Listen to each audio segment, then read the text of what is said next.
మైనంపల్లి జన్మదిన వేడుకలు శనివారం మెదక్ జిల్లాలోని మనోహరాబాద్ కళాకాల్ వద్ద అభిమానుల మధ్య కాంగ్రెస్ పార్టీ నాయకులు, కార్యకర్తల నడుమ ఘనంగా జరిగాయి. మనోహరాబాద్ గ్రామ మాజీ సర్పంచ్ల ఫోరం అధ్యక్షుడు, రాష్ట్ర నాయకుడు అయిన మైపాల్ రెడ్డి ఆధ్వర్యంలో మైనంపల్లి జన్మదిన వేడుకలకు కనీవిని ఎరగని రీతిలో జరిగాయి. ఈ జన్మదిన వేడుకలు జరుగుతున్నంతసేపు నేషనల్ హైవేపై రాకపోకలు నిలిచిపోయాయి. సుమారు 5 కిలోమీటర్ల మేర ట్రాఫిక్ నిలిచిపోయింది. మల్కాజ్గిరి మాజీ ఎమ్మెల్యే మైనంపల్లి హనుమంతరావు 60 వసంతాలు పూర్తి చేసుకుని 61వ సంవత్సరంలో అడుగుపెడుతున్న సందర్భంగా ఆయన అభిమానులు, పార్టీ కార్యకర్తలు భారీ సంఖ్యలో హాజరై శాలువాలతో, పూల బుకేలతో ఘనంగా సత్కరించి జన్మదిన శుభాకాంక్షలు తెలిపారు.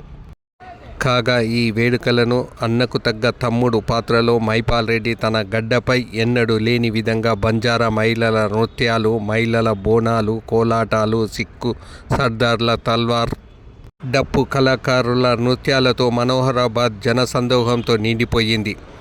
హైవే కావడం, భారీ సంఖ్యలో హాజరైన అభిమానులతో మైనంపల్లి హనుమంతరావుకు ఘనంగా స్వాగతం పలికి బంగారమ్మ ఆలయం వద్ద భారీ గజమాలతో స్వాగతించారు. అనంతరం బంగారమ్మ తల్లి ఆలయంలో మైనంపల్లి హనుమంతరావు ఆలయంలో ప్రత్యేక పూజలు నిర్వహించారు. కాగా నేషనల్ హైవేపై పెద్ద ఎత్తున వాహనాలు నిలిచిపోయాయి.